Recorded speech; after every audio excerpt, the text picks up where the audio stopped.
One thing I really didn't want to do is I didn't want our actors making this show against green screen. I didn't want them standing on a green mat talking to a green blob and we're like, you're in Tar Valon and this is an Ogier, but you're just looking at green. And so we've done everything we can to build this world in reality and do everything that we can in camera. We spent a lot of time choosing where the production was going to center out of, and we found this amazing facility in Prague that was almost 350,000 square feet of an old truck factory that we were able to build from the ground up into our entire operation. And we had multiple sound stages all under one roof, and that became the lifeblood of the show. We had such an incredible construction and design team on the ground there that we ended up being able to build things that were much more beautiful, cinematic, and creatively appropriate than we were able to find. We built a backlot for Shadow Logoth. We had this incredible local, drawing in from Poland as well, these craftsmen. We built these city streets in the parking lot. So that became our backlot. I'm sitting in part of the walls of Tar Valon. We've had Shadow Logoth created in sort of eerie, monstrous detail.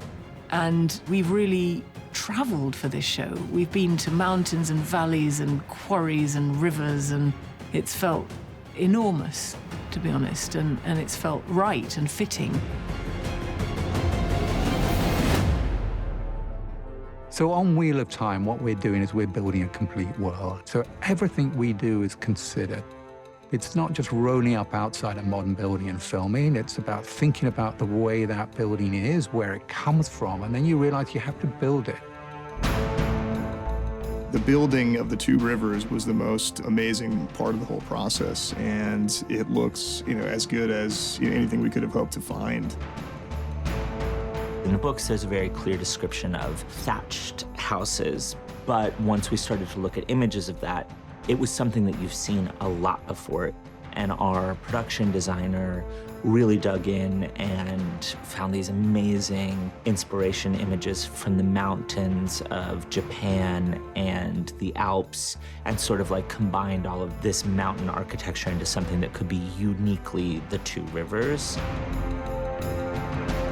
I remember standing around little models of village houses with Rafe and putting them in position and giving each and single one of them purpose so it makes sense in terms of how is a village built. We would go, this is the butcher and this is the baker.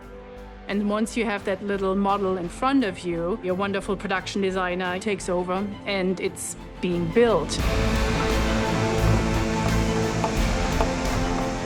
And on a regular basis, you visit that location and you see all these amazing craftsmen from the Czech Republic building this village. And day by day, it becomes more real and it becomes alive in front of your eyes.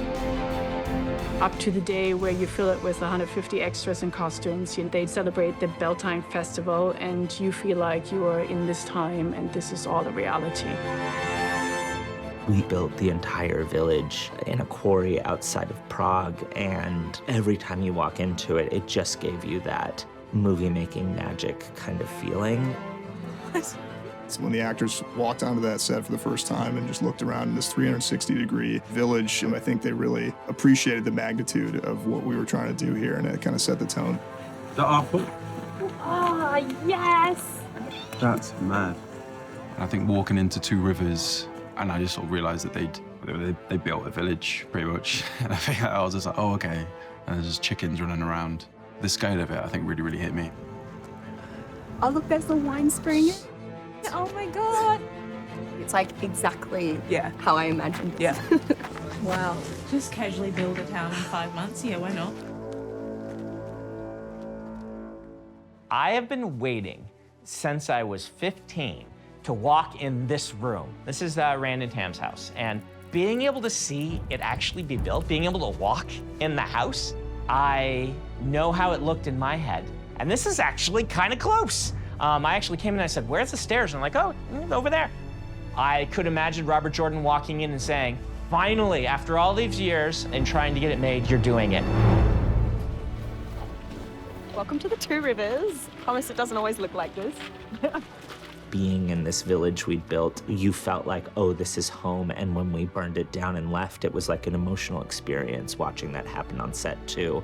And then as the characters ride out into the wider world, I think we all kind of went on that journey with them because we were leaving behind this set that we'd spent the first couple months of the show on.